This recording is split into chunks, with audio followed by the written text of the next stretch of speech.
bagi kita semua.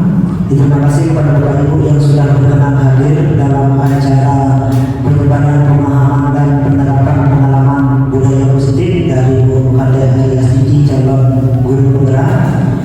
Jadi acara hari ini akan diawali dengan doa.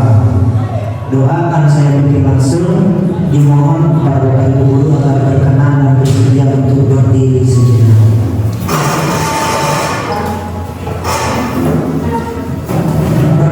Menurut agama dan kepercayaan masing-masing, berdoa dipersilakan.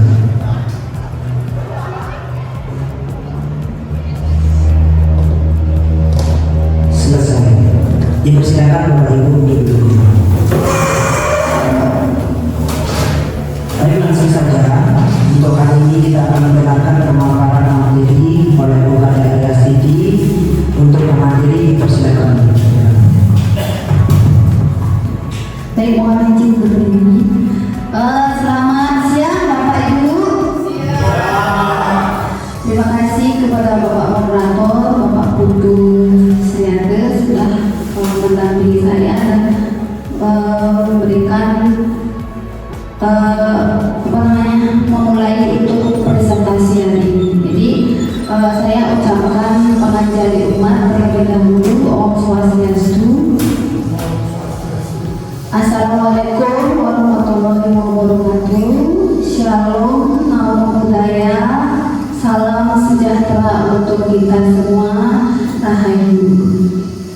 Baik Bapak Ibu, jadi untuk hari ini terima kasih sudah berkenan hadir di ruangan ini untuk memenuhi undangan saya dalam rangka menyampaikan informasi tentang pemahaman saya terkait budaya positif, yaitu yang saya pelajari di guru penggerak.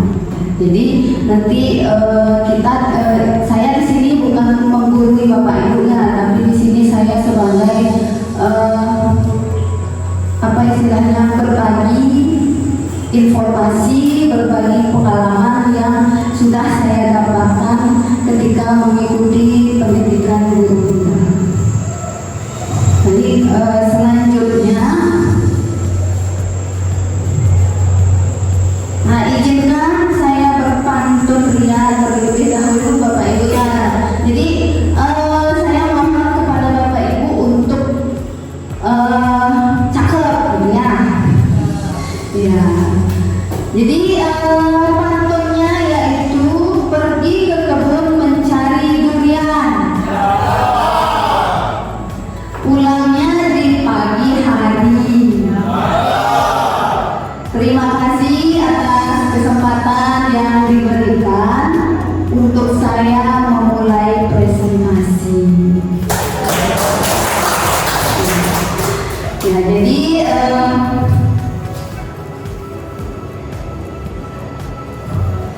ini Bapak Ibu konsep inti budaya positif yang akan saya sampaikan lumayan banyak. Jadi mohon kesabaran Bapak Ibu untuk menemani saya mungkin dalam 1 jam ke depan. Jadi untuk sebelum saya memulai, ayo Bapak Ibu kita berdiri dulu, kita melaksanakan agar otot-otot tidak tegang, otak juga tidak tegang. Ya, jadi ice breakingnya ini Bapak Ibu. Bapak Ibu pernah ice breaking tepuk semangat? Pernah? Belum ya. Jadi posisinya seperti ini Bapak Ibu. Tepuk semangat, prok, dan dang, prok, ding, prok, dung, prok, dang, ding, dung, ser, aha, man, aha.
Kemudian, nah ini adalah konsep-konsep budaya positif yang akan saya jelaskan. Yang pertama tentang perubahan paradigma belajar. Kemudian ada disiplin positif, nilai-nilai kebajikan, kemudian kebutuhan dasar manusia, motivasi perilaku manusia, posisi kontrol guru, keyakinan kelas, dan segitiga restitusi. Nah, kita mulai yang pertama terkait pembelajaran dengan paradigma baru. Ya, jadi di sini Bapak Ibu pembelajaran dengan paradigma baru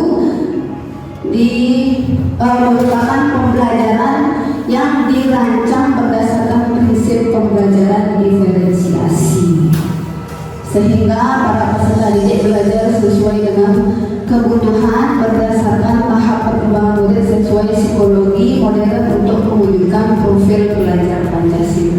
Jadi Bapak Ibu tahu sudah mungkin hafal ya sudah tentang profil belajar Pancasila. Apa saja? Kan ada 6 ya dimensinya ya. Jadi itu sebagai wujud kita menerapkan pembelajaran berdiferensiasi. Itu ada beriman dan bertakwa kepada Tuhan Yang Maha Esa dan berakhlak mulia. Kemudian kita harus menerapkan kebinekaan global, gotong royong, kreatif, bernalar kritis dan mandiri. Nah, jadi ini dasarnya kita menerapkan pembelajaran diferensiasi. Nah, coba Bapak Ibu renungkan, Bapak Ibu sekalian pendidik, apakah Bapak Ibu sudah menerapkan pembelajaran berdasarkan paradigma baru yaitu berdiferensiasi? Apakah sudah? Ya, sudah. Jadi diferensiasi itu ada 3 ya Bapak Ibu ya. Apa saja itu Bapak Ibu? Berdiferensiasi, konten, proses, produk. Nah, jadi 3 pembelajaran paradigma baru ini yang harus kita gaungkan di dalam dunia pendidikan. Ya Bapak Ibu ya. Kemudian selanjutnya, nah ini ada teori kontrol menurut Dr. William Glasser. Jadi kita beranggapan bahwa kontrol itu ada makna beberapa miskonsepsi tentang kontrol menurut beliau. Kontrol yang tadinya, jadi kontrol yang pertama itu ilusi guru mengontrol murid. Kemudian ilusi bahwa semua penguatan positif efektif dan bermanfaat. Ya, jadi ilusi guru mengontrol murid itu dikatakan pada dasarnya kita tidak dapat memaksa murid untuk berbuat sesuatu jika murid tersebut memilih untuk tidak melakukannya. Jadi di sini maksudnya kita sebagai guru tidak bisa memaksa ya. Kita harus memahami apa yang murid inginkan. Itu yang diinginkan pada pembelajaran kurikulum merdeka. Jadi kita harus memahami karakter siswa. Kita sebagai guru tidak bisa memaksakan siswanya harus seperti ini. Kita harus memaksakan kalian harus belajar membuat video benar. Dalam karakter siswa itu ada berbeda masing-masing siswa itu. Ada yang senang belajar di luar, ada yang senang belajar dengan video, kemudian ada yang juga senang mendengarkan. Jadi kita tidak bisa memaksakan. Jadi kita harus kontrol. Kemudian di sini juga ada ilusi bahwa kritik membuat orang memaksa bersalah dapat menguatkan karakter. Jadi kritik itu dikatakan dapat menguatkan karakter orang. Belum tentu ya. Belum tentu, bisa saja dia benci, bisa juga memaafkan seperti itu. Kemudian ilusi bahwa orang dewasa memilih hak untuk memaksa. Jadi kita tidak bisa memaksakan kehendak siswa. Jadi kita harus tahu karakter Ibu ya, Bapak Ibu pernah memaksa siswa? Pernah nggak? Tidak. Saya juga pernah. Dulu pernah marah-marah juga sama kelas oleh Pak Agus kita waktu kelas 12. Nah, jadi kita lanjutkan mengubah paradigma stimulus respon ke pendekatan teori kontrol. Jadi di sini menurut Stephen L. Covey dalam Principle Centered Leadership 1991 mengatakan bahwa bila kita ingin membuat kemajuan, perlahan sedikit-sedikit ubahlah sikap atau perilaku Anda. Namun bila kita ingin memperbaiki cara-cara utama kita, maka kita perlu mengubah kerangka acuan kita. Ubahlah bagaimana Anda memilih dunia, bagaimana Anda berpikir tentang manusia. Ubahlah paradigma Anda, skema pemahaman dan penjelasan aspek-aspek tertentu tentang realitas. Ya, jadi Bapak Ibu sebagai pendidik itu yang tadinya pemarah, ubahlah sesuai paradigma pembelajaran yang sekarang. Jadi akan membuang energi kalau Bapak Ibu nanti marah-marah ketika ada siswa yang nakal.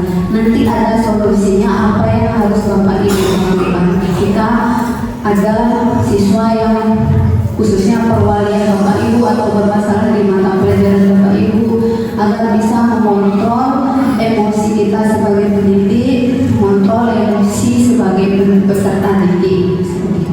Nah, ini contohnya stimulus respon ke pendekatan teori kontrol. Jadi realitasnya kebutuhan kita sama itu kalau stimulus respon. Kebutuhan kita sama kalau kita memarahi siswanya juga ikut marah, itu nanti istilahnya ya. Jadi kalau kontrol itu realitasnya kita berbeda. Jadi kita punya pandangan sendiri, mereka juga punya pandangan sendiri.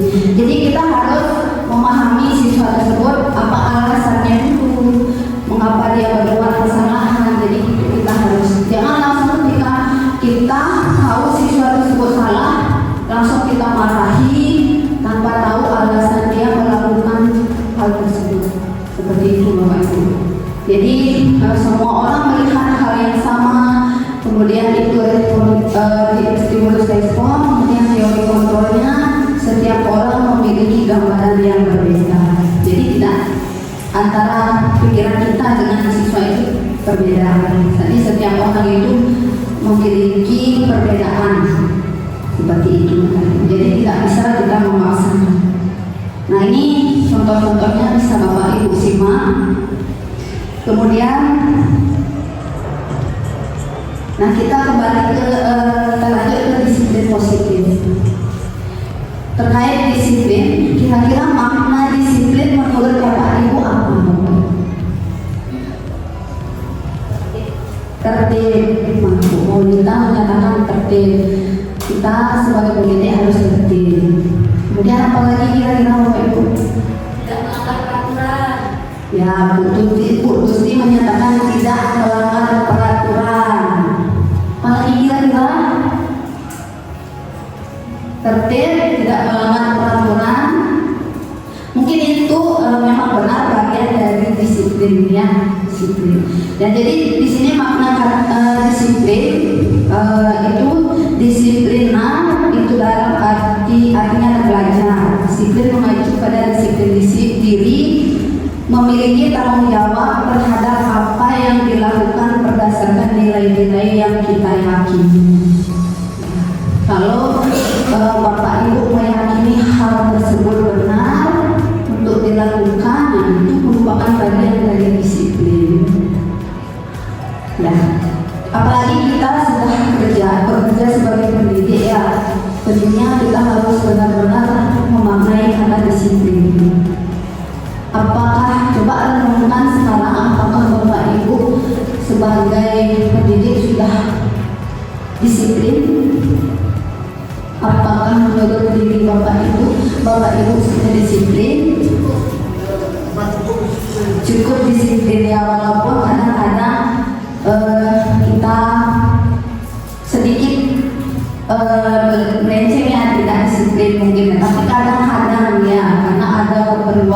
dan lain hal. Saya pun seperti itu Bapak Ibu. Saya juga mungkin tidak belum sepenuhnya disiplin. Ya, jadi kita yang bisa menilai diri sendiri, nilai-nilai yang ada di dalam diri kita sendiri. Nah, jadi saya lanjutkan, disiplin positif merupakan salah satu cara penerapan disiplin bertujuan untuk menumbuhkan kesadaran serta memberdayakan peserta didik tanpa imbalan penghargaan, ancaman atau hukuman. Pernah Bapak Ibu mengadakan misalkan tes, kemudian siswanya menjawab benar, dia mendapatkan permen itu misalnya, pernah. Nah itu merupakan penghargaan. Jadi menumbuhkan kesadaran serta memberdayakan peserta didik tanpa imbalan ya. Jadi kita sebagai pendidik mungkin untuk jangan terlalu sering memberikan penghargaan. Nanti malah siswa tersebut akan sering meminta ibu mana hadiahnya. Jadi kalau tidak dapat hadiah nanti dia tidak semangat belajar lagi, tidak aktif. Boleh memberikan penghargaan tapi jangan terlalu sering. Berikan dia apresiasi agar dia tetap support, agar dia tetap semangat. Nah, kemudian selanjutnya sebagai pendidik tujuannya kita adalah menciptakan peserta didik memiliki disiplin diri sehingga mereka berperilaku mengacu pada nilai-nilai kebajikan universal dan memiliki motivasi intrinsik pada perubahan perilaku ke arah yang lebih baik. Jadi itu yang harus kita tunjukkan, kita lakukan pada peserta didik ya. Jadi nilai-nilai kebajikan nanti kita akan bahas. Nah ini Bapak Ibu, nilai-nilai kebajikan yang mungkin bisa Bapak Ibu terapkan di kelas Bapak ini.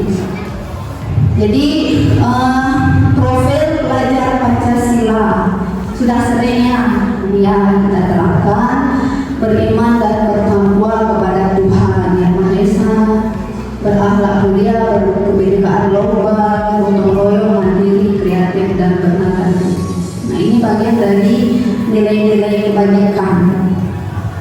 Kemudian toleransi ini menurut Ibu Primarier program PYP. Ya, kita menumbuhkan nilai kebajikan toleransi, kemudian rasa hormat, integritas, mandiri, kemudian menghargai, antusias, empati, keingintahuan. Itu nilai-nilai kebajikan. Kemudian keterampilan hidup ada dapat dipercaya, lurus hati. Nah, bisa Ibu simak di depan, Bapak Ibu simak ya. Jadi ini cuma beberapa, sebenarnya ada banyak nilai kebajikan yang bisa kita terapkan kepada siswa. Misalnya dari Bapak Ibu pernah menerapkan nilai kebajikan apa kepada siswa?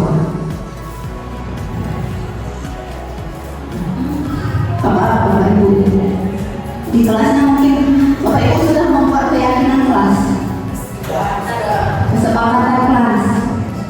Ya, jadi dasar membuat kesepakatan kelas ini adalah nilai-nilai kebajikan.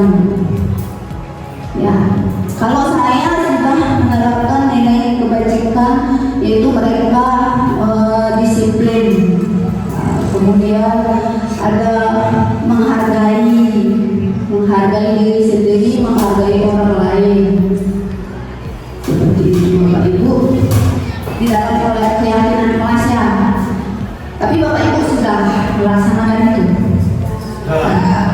Efeknya memang besar Bapak Ibu ketika saya menerapkan keyakinan kelas ini. Sangat bagus kalau kita bisa konsisten. Kemudian kebutuhan dasar manusia. Jadi kebutuhan dasar manusia adalah segala sesuatu yang kita lakukan untuk mendapatkan apa yang kita inginkan. Seluruh tindakan yang kita lakukan memiliki tujuan tertentu dan semua usaha terbaik yang kita lakukan adalah dalam rangka agar kebutuhan dasar kita terpenuhi dengan baik. Ya, kira-kira kebutuhan dasar apa yang Jadi ada 5 kebutuhan dasar manusia yang harus kita penuhi, Bapak Ibu ya. Yang pertama itu bertahan hidup. Kemudian yang kedua kasih sayang dan rasa diterima. Kemudian penguasaan, kebebasan dan kesenangan. Kemudian bertahan hidup. Apa sih bertahan hidup? Makanan, pakaian, tempat tinggal, keamanan dan kesehatan. Kemudian kasih sayang. Misalnya ini Bapak Ibu, pernah nggak Bapak Ibu di pengeluaran Bapak Ibu kira-kira ada anak yang membawa bekal, kemudian bekalnya itu diambil oleh temannya, terus dia melapor ke walinya, Pak, Bu, makanan saya diambil loh, bagaimana ini? Saya kan lapar. Emang makanan kamu dibawa kemana nak? Gitu misalnya. Nah itu adalah mungkin si siswa yang mengambil makanan itu mungkin dia dirinya itu untuk bertahan hidup, makanya dia mengambil makanan temannya. Itu posisinya begini ya. Kemudian kasih sayang dan rasa diterima. Mungkin anak itu merasa iri kepada temannya karena selalu dibekali oleh orang tuanya, sedangkan dia tidak. Nanti si anak yang mengambil makanan ini membutuhkan kasih sayang. Kemudian dia melakukan hal tersebut di sekolah. Kemudian setelah di sekolah diketahui mengambil makanan temannya, dimarahi lagi sama gurunya.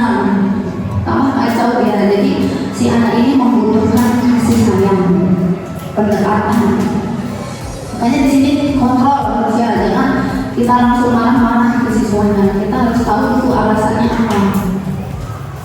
Kemudian penguasaan, harga diri, keinginan. Mungkin keinginan siswa tersebut dia merasa bahwa dirinya itu keren. Saya harus buat usir teman-teman dengan mengambil makanan temannya. Itu penguasaan. Jadi si siswa tersebut merasa dirinya itu adalah orang yang berkuasa di kelasnya. Jadi tidak tidak ada yang berani menghalangi perbuatannya dia. Itu penguasaan. Jadi kebebasannya, dia bebas saja karena dia sudah merasa dirinya itu berkuasa, ya bebas dia melakukan apa saja di kelas. Itu kesenangan.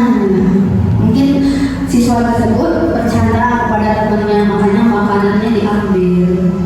Istilah seperti kasus yang dialami siswa saya. Tahu kan Bapak Ibu ya?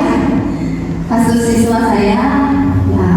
Jadi kemarin saya tanya alasannya hanya bermain-main Bu, bercandaan saja. Karena saya sering kok bercanda sama ini.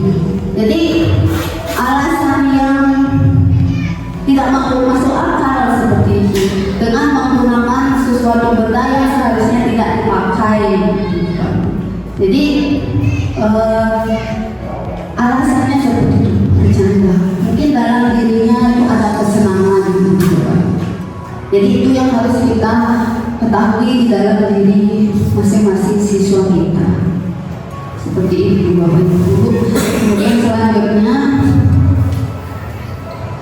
nah ini terkait dengan 3 motivasi perilaku manusia menurut Diane Bosen dalam bukunya Restructuring School Discipline. Nah, di sini terkait dengan motivasi ekstrinsik, eksternal dan internal, yang mana yang harus kita terapkan di sekolah gitu. Ya Pak Ibu. Kemudian yang ini adalah motivasi eksternal. Di situ ada untuk menghindari ketidaknyamanan atau hukuman, untuk mendapatkan imbalan atau penghargaan dari orang lain. Ya, jadi motivasi eksternal ini maksudnya si siswa yang mengharapkan dirinya itu dihargai. Makanya dia berbuat yang baik-baik. Ya, jadi tidak ada motivasi dari dirinya, tapi ada motivasi dari orang lain.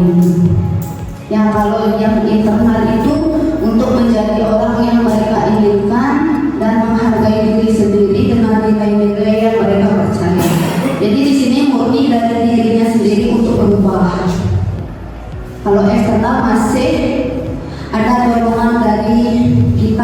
dari guru, dari kesiswaan mungkin ya, dari bapak asisten kesiswaan juga mungkin ya. Ya, kalau tidak ada kesiswaan kan bapak asisten yang maju. Jadi bapak nanti kalau ada siswa yang bermasalah, kita cari keinginan ini, internalnya ini, apa yang kamu inginkan sekarang. Jangan bapak ibu yang mendorong dia untuk mengakui kesalahan. Jadi biarkan siswa itu untuk dirinya sendiri mengakui apa yang dia lakukan dan mencari solusi untuk menangani masalahnya sendiri. Jangan bilang, karena kamu bersalah silahkan bersihkan WC, kamu bersalah silahkan lari keliling lapangan. Jadi itu bedanya motivasi eksternal dan internal ya Bapak Ibu ya. Nah ini yang mana yang sering Bapak Ibu lakukan? Ini ada hukuman, ada konsekuensi, dan ada restitusi. Ya Bu Nila pernah melakukan yang mana? Terima kasih atas waktunya. Jadi kalau saya di kelas lebih ke konsekuensi. Misal contoh saya berikan tugas pada anak-anak dalam satu minggu itu untuk mengumpulkan ataupun presentasi. Jika tidak tepat waktu maka konsekuensinya adalah mereka akan meminta atau saya akan memberikan mereka tambahan waktu dan juga tambahan tugas. Begitu jawabnya. Ya, berarti Bu Nila menerapkan konsekuensi. Ya. Jadi di sini hukuman, konsekuensi, dan restitusi ini hukuman dikatakan identitas gagal, identitas sukses, kemudian disiplin mengacu ke konsekuensi dan restitusi. Berarti Bu Nila sudah menerapkan teori disiplin. Namun di sini ada perbedaan antara konsekuensi dan restitusi. Ya. Terima kasih sebelumnya untuk Bu Nila karena sudah berpendapat. Nah, jadi perbedaannya, oh boleh Pak. Oh ya. Ya ini ya. Kayaknya dari segi hukuman, konsekuensi, dan restitusi memang sudah pernah saya alami semuanya Bu. Tergantung tingkat kesalahan siswa dan tingkat masalah siswa itu. Sebagai contoh misalnya kalau hukuman, saya pernah memberikan hukuman kepada siswa. Nah, tapi kalau dikatakan hukuman ini saya dibenci oleh siswa, ternyata tidak juga Bu. Nah, setelah lama mereka itu sadar akan apa yang pernah saya lakukan ke siswa. Nah, dibandingkan dengan misalnya ada siswa yang sama sekali tidak pernah ada masalah, tetapi bahkan ada ketua OSIS, saya pembina OSISnya, jangankan hanya Bu, dia lewat ketemu dengan saya, ngepel aja pakai sepeda motor, dia jalan pakai sepeda motor, nggak pernah. Nah itu. Nah, kalau di sini saya katakan hukuman itu tergantung juga mungkin kepada karakter siswa masing-masing ya. Artinya bisa saja dengan konsekuensi dia itu sadar, bisa dengan hukuman itu sadar, bisa saja dengan restitusi. Nah, pada intinya yang sudah saya alami itu adalah kebanyakan siswa yang saya berikan kalau dikatakan kayaknya Bu Charles, Bu Reni, kalau di PRI itu saya mungkin lebih galak dari Bu Sri ada di sini Bu. Tapi mungkin ketika waktu itu umur saya, tapi sekarang saya pernah berlalu bahkan di sini lebih pada siswa, pendekatan kepada siswa. Mungkin kalau pendekatan itu ke restitusi ya, nah itu artinya terkadang betul seperti yang saya katakan, tim SIL mereka juga ingat sama saya, bahkan dengan ingat kepada saya itu yang tidak pada karakter udah tidak saja mungkin saya tidak apa hukuman bisa saja membuat orang itu siswa itu tersakiti, bahkan ada yang jadi tentara. Pak masih ingat dengan saya dan Bapak dulu yang melempar sepatu saya di kolam ketika saya pakai sepatu putih. Oh ya, ingat saya Pak. Maka Pak saya waktu itu saya sekarang saya sebagai TNI itu artinya mungkin hal-hal yang seperti itu kita tidak bisa juga. Tapi ada juga siswa yang dendam sama saya sampai tidak ngajak saya ketika ketemu gitu. Oke, terima kasih Bu, mungkin hanya itu. Terima kasih Bapak. Tepuk tangan dulu untuk Pak Agus. Ya, jadi memang benar Bapak. Jadi teman-teman, saya juga mengalami ya, pernah saya marah di kelas perwakilan Bapak dulu di kelas 12 BB2, marah-marah karena saat saya mengajar mereka libur seperti itu. Pernah, tapi sekarang mereka malah ingat ke saya gitu. Kadang orang yang anak yang kita hukum malah lebih ingat kepada kita ketimbang anak yang lainnya yang tidak pernah bermasalah seperti itu. Jadi tergantung karakter siswa karena mereka memiliki karakter yang unik yang masing-masing, yang memiliki karakter masing-masing berbeda. Jadi kita sebagai guru yang harus kita memahami sendiri itu ya Pak Agus ya. Jadi kalau hukuman mungkin karena sekarang sudah ada undang-undangnya ya Pak ya, kita tidak boleh melakukan hukuman. Mungkin Bapak bisa beralih ke konsekuensi atau restitusi. Karena kita juga tidak bisa tidak boleh ya memaksakan anak, apalagi lari keliling lapangan. Kalau dulu sering saya lihat bahwa bahkan ditendang sama guru.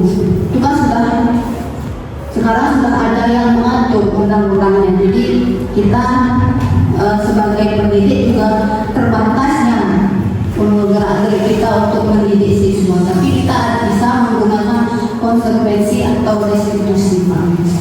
Seperti Pak Agus juga kan sudah berpengalaman melakukan restitusi ya, kita juga akan lebih diingat oleh siswa karena berkat didikan Bapak saya bisa seperti ini Bapak ya Bapak Ibu ya.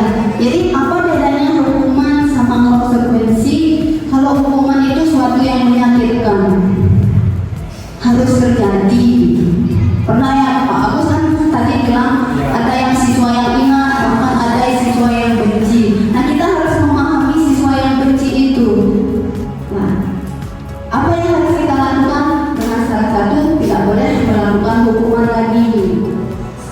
Seperti itu. Kemudian konsekuensi.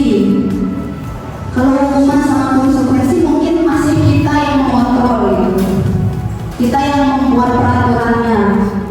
Seperti Bu Lila mengatakan kalau siswanya mengumpul tugas itu konsekuensi yang Ibu berikan.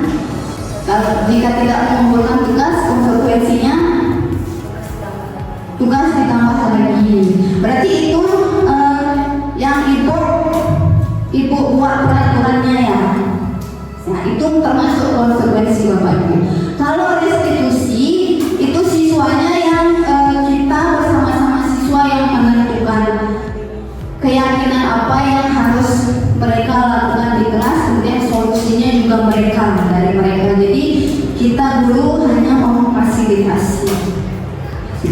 bagus. Jadi kalau sekarang kita terbatas tidak boleh menghukum ya Pak ya. Ya, karena undang-undang yang mengatur. Sedikit Bu ya, kemarin kan saya mewakili Bu Sri yang ada di pasar itu. Nah sebenarnya dari dinas menyampaikan terkait dengan ada sekolah-sekolah yang menghukum. Nah itu kan didatangi sama senator karena yang sebenarnya ya yang membuat juga Bapak Ibu guru melakukan gitu lah. Nah menurut dinas pendidikan kemarin dari juga komisi perlindungan anak yang memberikan kalau katanya peraturan sekolah sudah keluar, kita nggak disalahkan ya pada intinya peraturan sekolah itu sudah keluar karena ada yang diomong contoh misalnya di sini kalau rambutnya dicukur di sekolah itu sudah peraturan sekolah itu misalnya. Ternyata tidak ada tertulis kita disalahkan. Tapi kalau sudah ada tertulis disampaikan di undang-undang tua sudah itu undang-undang tua mensosialisasikan kepada komite dan komite juga ikut sudah itu disosialisasikan kepada siswa, fotonya ada, suratnya ada, katanya nggak bisa disalahkan karena semua pihak sudah tahu. Nah itu kalau itu terjadi makanya kita disuruh mengeluarkan yang peraturan itu yang tertulis, bukan istilahnya oh ya memang begitu di sini tak boleh ada begitu. Ya itu makanya itu ya mungkin ya saya juga ya terkait dengan dulu kalau dulu memang saya emosian sama siswa saya emosian, tapi sekarang saya lebih mungkin nahan diri ya ya kalau ada siswa yang salah kayak kemarin 12/7 bahkan di 12/7 kemarin saya juga ada di sana 12/7 kan ya berkenaan ya sampai Pak tadi cepat belajarnya kan itu belajar itu orang cepat belajarnya karena tidak terasa saya kasih materi gitu dari hati mana jadi gitu kan ya kayaknya itu terima kasih saya tanya. Terima kasih Bapak, tepuk tangan dulu. Ya, jadi memang seperti itu Bapak, harus memperkuat peraturan yang ada di sekolah. Apa yang ditulis di sekolah memang itu yang harus ditaati. Jadi kalau ada kita melakukan penghukum itu ada dasarnya gitu. Oh ini kalau sudah ada di peraturan sekolah. Itu Bapak, butuh ya Pak Putri. Jadi silakan nanti peraturan sekolah itu dipertegas. Mungkin nanti jangan ke arah penghukum ya, tapi arahkan dia ke restitusi. Jadi diperkuat di peraturan sekolah seperti itu ya. Bisa aja Bapak Ibu ya, diskusinya sangat menarik. Pengalamannya Pak Agus Tika itu sangat luas, dia dari PGRI terus lanjut ke sini Pak ya. Jadi terima kasih atas pengalaman yang disampaikan Bapak ya. Terima kasih dan tepuk tangan dulu sekali lagi untuk Pak Agus. Nah ini contohnya lagi ya. Jadi bisa nanti Bapak Ibu. Nah ini contoh negatifnya. Awas kalau dilakukan lagi ya, nanti awas kamu itu kan termasuk ancaman ya. Itu juga sudah tidak boleh sekarang. Kemudian kalau konsekuensi itu sifatnya netral, lakukan apa yang saya katakan. Nanti itu kan masih kita yang mengontrol siswanya, seperti itu Bapak Ibu. Kalau restitusi, apa hal ini sesungguhnya ingin kamu lakukan? Apakah ini hal yang ingin kamu lakukan? Jadi kita dulu seperti kalau di hukum menginterogasi gitu ya Bapak Ibu ya. Pertanyaan dulu apa sih maumu gitu. Itu kalau restitusi. Jadi waktu Pak Agustika mungkin sudah menerapkan ya restitusi itu. Nah ini contoh yang banyak ya Bapak Ibu. Jadi kita rumah ini kita tebak-tebakan Bapak Ibu dari informasi tadi yang sudah disampaikan Pak Agus. Jika mungkin ada kalimat-kalimat yang ini pernah disampaikan Bapak Ibu juga, ini termasuk hukuman atau konsekuensi gitu. Pernah nggak Bapak Ibu? Kalau Bapak Ibu dulu menjadi siswa pernah nggak itu seperti ini? Nggak pernah dengar. Mungkin hal yang lain, tidak memperhatikan pembelajaran, jadi siswanya disuruh saya akan memperhatikan Bapak Ibu ketika menjelaskan itu sampai 2 lembar begitu misalnya. Pernah nggak ya Bapak Ibu mengalami? Jadi ini termasuk hukuman atau konsekuensi? Hukuman apa? Konsekuensi Bapak Ibu. Ya, kalau hukuman itu lebih ke hal yang menyakitkan, ya Pak ya, lebih ke hal fisik kalau hukuman. Kalau lempar sepatu tadi itu kan termasuk hukuman. Ya, ya hukuman karena siswanya merasa tersakiti. Kalau ini nanti saya disuruh nulis ketimbang saya disuruh lagi lapangan.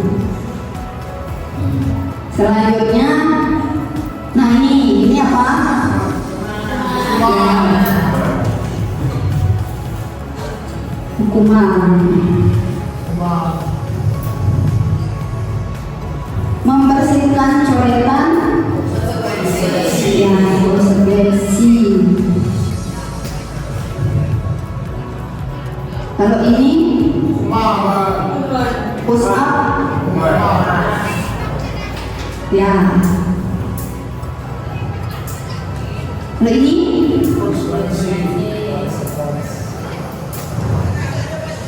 konsekuensi. Nah, halnya berjemur di lapangan basket. Iya, hukuman. Nah, kalau ini kaki bertelanjang sepanjang hari. Iya. Nah, kalau ini hukuman. Pernah Pak ya?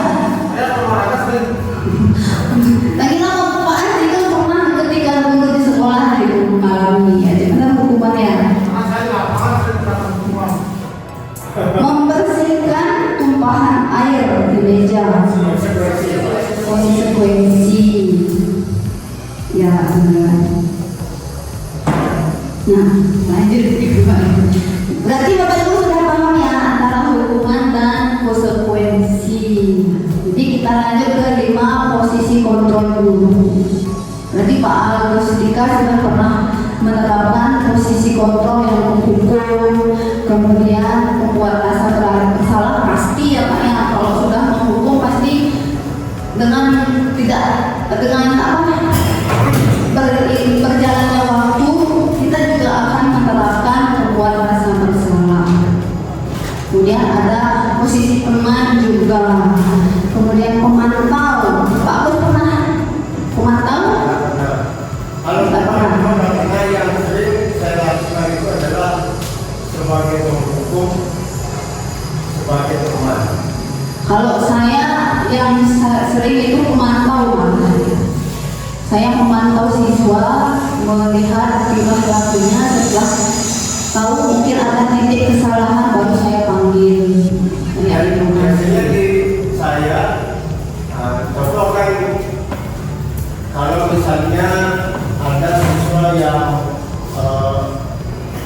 siswa yang lambat. Kalau dulu sering saya lakukan di media itu yang di lapangan itu, saya itu kan saya menghukum itu ya, hukum. Nah setelah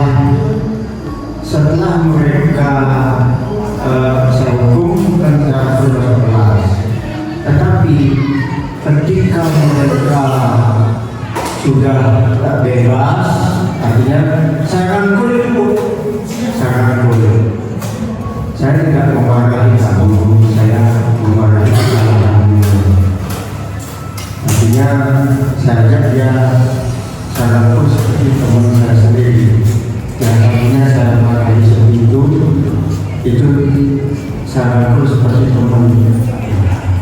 Itu makanya kalau kemana-mana saya selalu minta, termasuk yang kemarin itu yang punya pemain Semaya betul itu saya ingat betul itu Bu.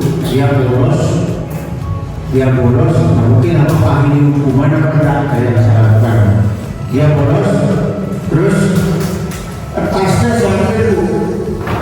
Tasnya saya ambil, saya bawa ke ruang guru. Nah takut habis itu saya mau ada pertemuan di Kementerian Agama. Daripada diambil saya kertas ini saya di ruang guru, saya bawa ke Kementerian Agama tasnya Bu. Akhirnya saya ditunggu sampai jam 2. Kenapa belum pulang? Kunci saya di tas itu, kunci sepeda motornya. Coba kalau kunci sepeda motornya mungkin dia bawa, mungkin tasnya ditaruh di sekolah itu. Makanya dia ingat sama saya. Nah makanya mungkin ada, kalau saya itu di hukum dan posisi teman ya. Dan kalau manajer itu iya juga saya ya. Terima kasih Bu. Terima kasih Bapak, tepuk tangan untuk Pak Agus juga. Ya, jadi memang pengukur, pembuat rasa bersalah, teman, pemantau dan seringnya Bapak lakukan. Apalagi sekarang harus menerapkan manajer. Jadi mungkin pengalaman Bapak tadi yang bolos itu mungkin masuk ke penghukum ya, karena siswanya menunggu sampai jam 2 di sini Bapak. Jadi mungkin di dalam hati siswanya ada rasa marah, ada rasa dengki. Tapi pulangnya gimana Pak? Enak deh, kita belum merasa ada yang merasa bersalah karena bolos juga. Jadi, nah ini contohnya, contoh penerapan posisi kontrol. Kasus siswa tidak memakai atribut lengkap saat upacara bendera. Jadi di sini ada kalimat-kalimat kalau menempatkan diri Bapak Ibu sebagai 5 posisi kontrol tersebut. Misalnya kalimatnya hormat pada bendera selama 1 jam, nah itu termasuk hukum. Ya. Kemudian berapa kali Ibu bilang atau Bapak bilang harus memberitahu kamu selalu saja mengecewakan Bapak atau Ibu. Nah itu adalah kalimat pembuat rasa bersalah. Jadi dengan guru mengingatkan beberapa kali tapi tetap diulang, itu membuat diri siswa itu sudah melakukan sesuatu hal yang saya salah terus ya.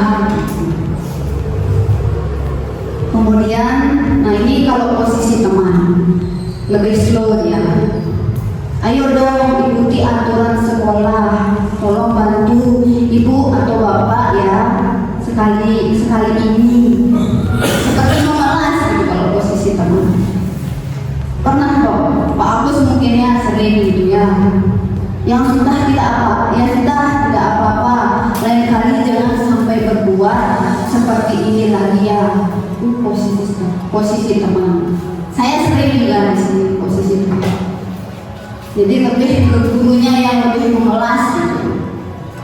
Kemudian kalau teman tahu kamu sudah melanggar peraturan sekolah, kamu tahu konsekuensinya. Setelah upacara, kamu beli atributnya ke koperasi dan jangan diulangi lagi. Jadi ini posisi pemantau. siswanya. Kemudian kalau ini manajer, dicari dulu mengapa mereka berbuat kesalahan, dicari tahu alasannya apa. Jadi contohnya, apakah kamu tahu kesalahanmu? Kira-kira bagaimana kamu memperbaiki kesalahan?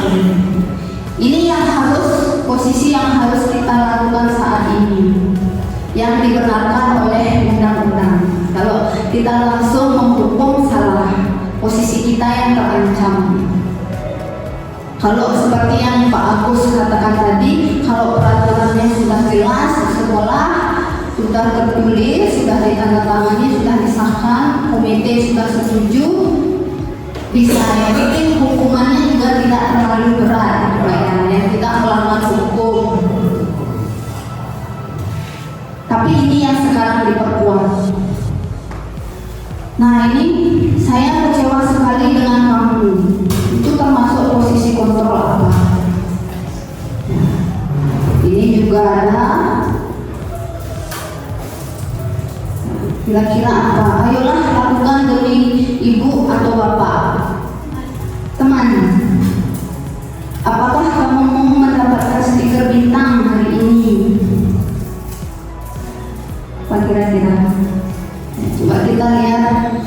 Nah, bagaimana kamu bisa menyelesaikan masalah ini?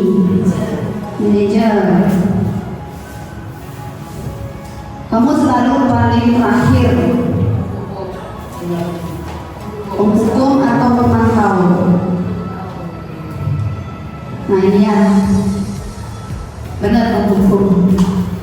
Saya kecewa sekali dengan kamu itu membuat orang merasa bersalah.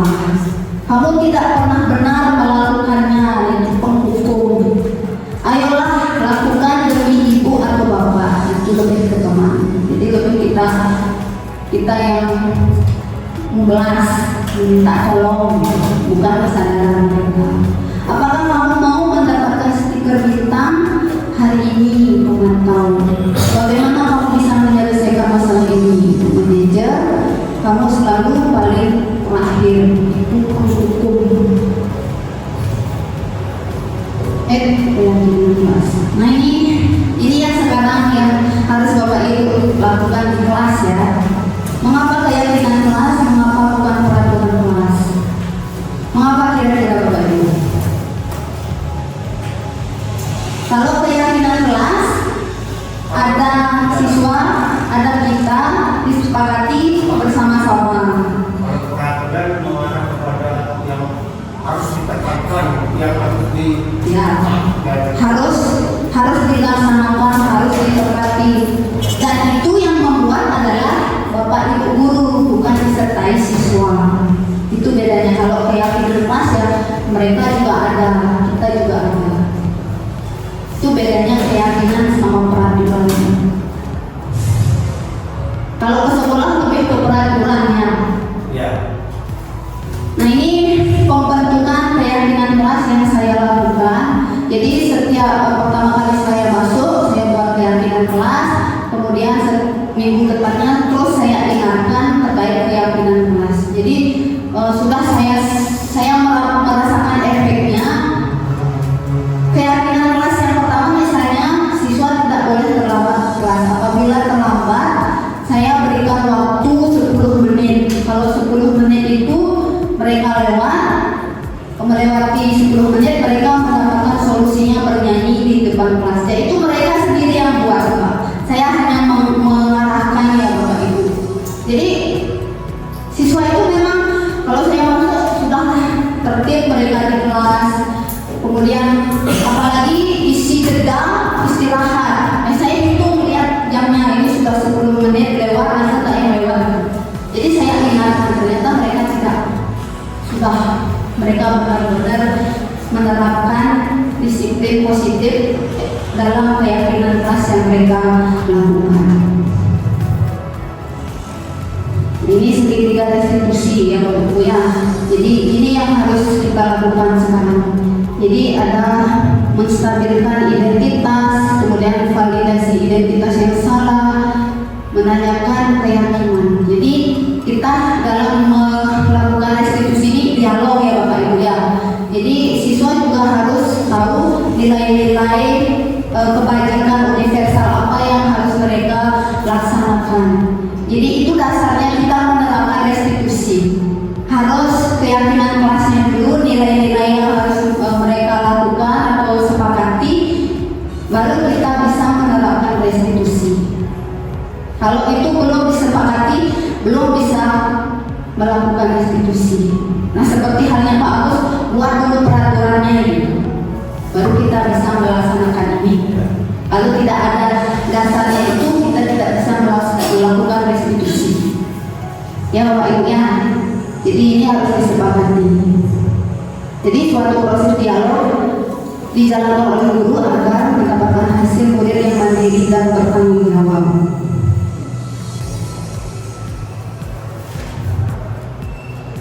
Nah, ini validasi tindakan yang salah. Contohnya kamu pasti punya alasan. Jadi di sini kita menanyakan alasan siswa. Lewat ya ini. Slide-nya hilang satu Bapak Ibu. Ya, jadi identifikasi itu kita menanyakan ini dulu. Setiap orang pasti orang melakukan kesalahan. Kamu bukan satu-satunya yang pernah melakukan kesalahan ini. Jadi ditanya dulu, diidentifikasi dulu. Kemudian baru menanyakan alasan di sini, divalidasi tindakan yang salah. Ini contoh kalimat-kalimatnya. Kamu pasti punya alasan. Padahal kamu bisa melakukan hal yang lebih buruk dari itu. Kamu patut bangga karena telah melindungi. Nah, ini contoh-contohnya ya Bapak Ibu ya. Kemudian menanyakan keyakinan. Jadi inilah fungsinya kenapa Bapak Ibu harus menanyakan keyakinan dulu, memastikan nilai-nilai kebajikan, membuat keyakinan, baru nanti bisa didialogkan di restitusi yang ketiga, yaitu keyakinan kelas. Menanyakan keyakinan. Jadi ini secara implisit tadi. Jadi siswanya yang mencari solusi untuk kesalahannya mereka. Disinilah kita. Kamu ingin menjadi orang yang seperti apa? Jadi beginilah contoh pertanyaan yang bisa Bapak Ibu lakukan ketika melakukan restitusi bagian ketiga, menanyakan keyakinan. Nah, ini contoh penerapan segitiga restitusi yang saya lakukan bersama siswa saya di kelas 11 4. Ini contohnya Bapak Ibu ya. Videonya muter-muter.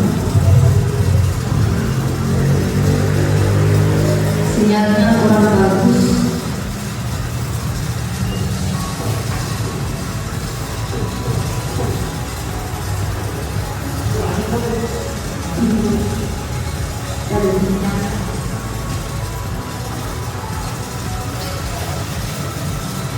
Jadi di sini siswa saya penerapan segitiga restitusi yang saya tampilkan ini, siswanya tidak memperhatikan temannya ketika presentasi di depan. Jadi mereka berdua ngobrol. Setelah saya tanya apa alasannya ya melakukan hal seperti itu, alasannya karena mereka membicarakan terkait persiapan lomba dalam rangka memperingati 17 Agustus. Jadi mereka saya restitusi seperti itu alasannya, kemudian saya validasi dan menanyakan keyakinan kelas, keyakinan apa yang kalian lakukan, di sini posisinya apa. Jadi mereka, saya tidak menghargai teman ibu, saya tidak menghargai diri saya. Coba kalian posisi kalian seperti mereka, tidak ada yang memperhatikan apa.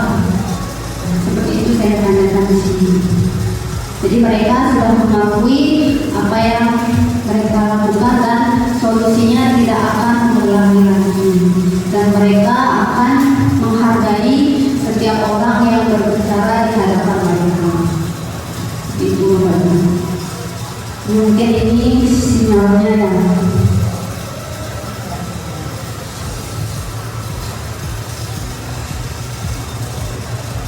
Yang penutup Bapak Ibu.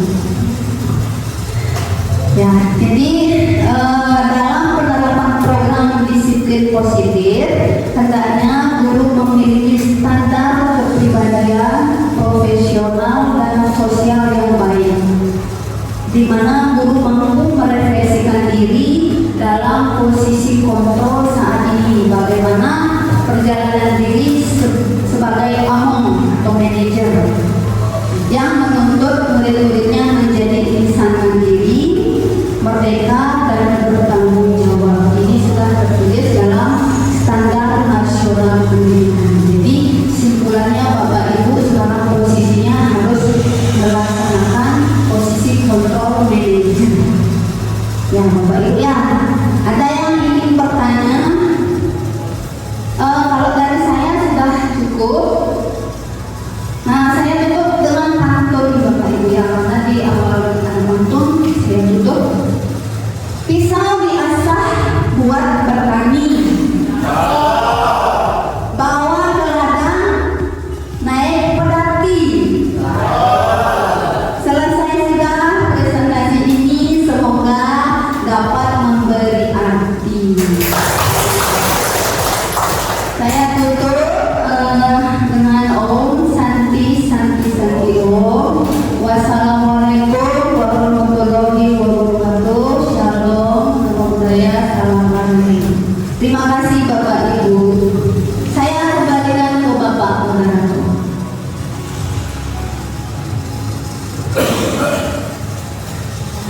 Oke, jadi itu beberapa materi yang sudah disampaikan secara lengkap oleh Bapak tadi. Untuk Bapak Ibu sekalian, apakah ada yang ingin ditanyakan sebelumnya?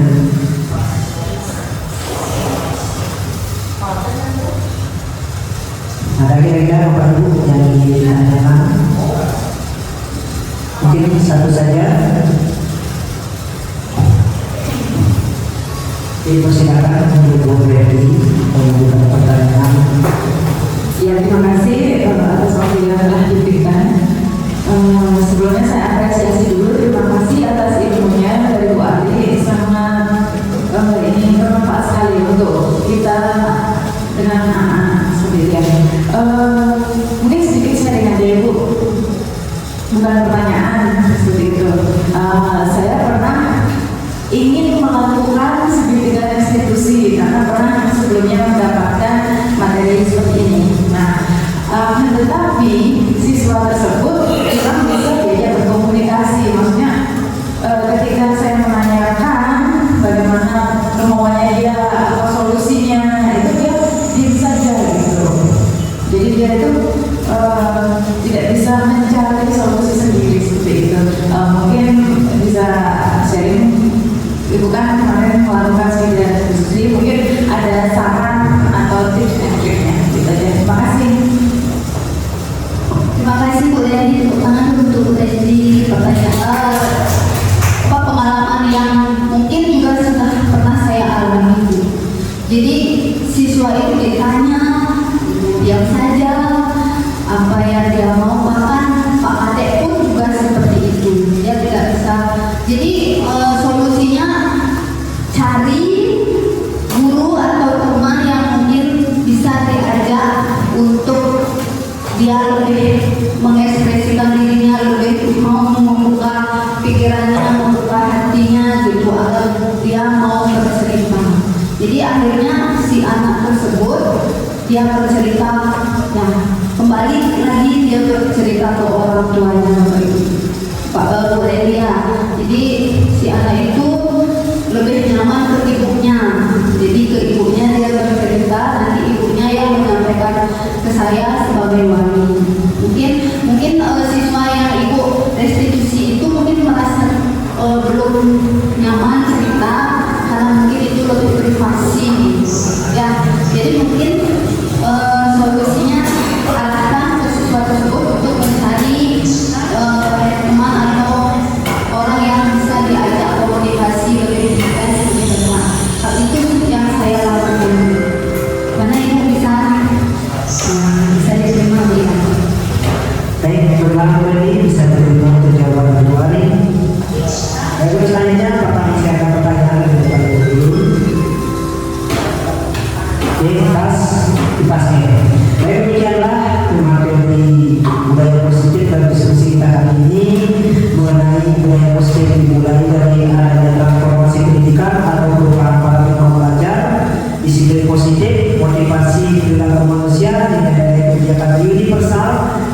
kebutuhan dasar manusia, 5 posisi kontrol, keyakinan kelas, dan segitiga restitusi.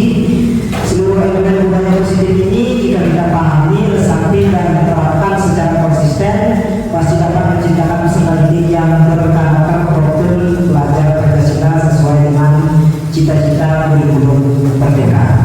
Baik, sekian pertemuan kali ini saya akhiri dengan para pesanti. Om Santi Santi Santi Om. Assalamualaikum warahmatullahi wabarakatuh. Salam sejahtera. Selamat siang.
Perkenalkan, nama saya Igede Eka Surya Darmana dari kelas 11 4. Perasaan saya saat membuat keyakinan kelas sangat antusias dan bersemangat. Pembuatan keyakinan kelas membuat saya sangat penting karena dapat membuat saya lebih menghargai orang lain. Terima kasih. Om Santi Santi Santi Om.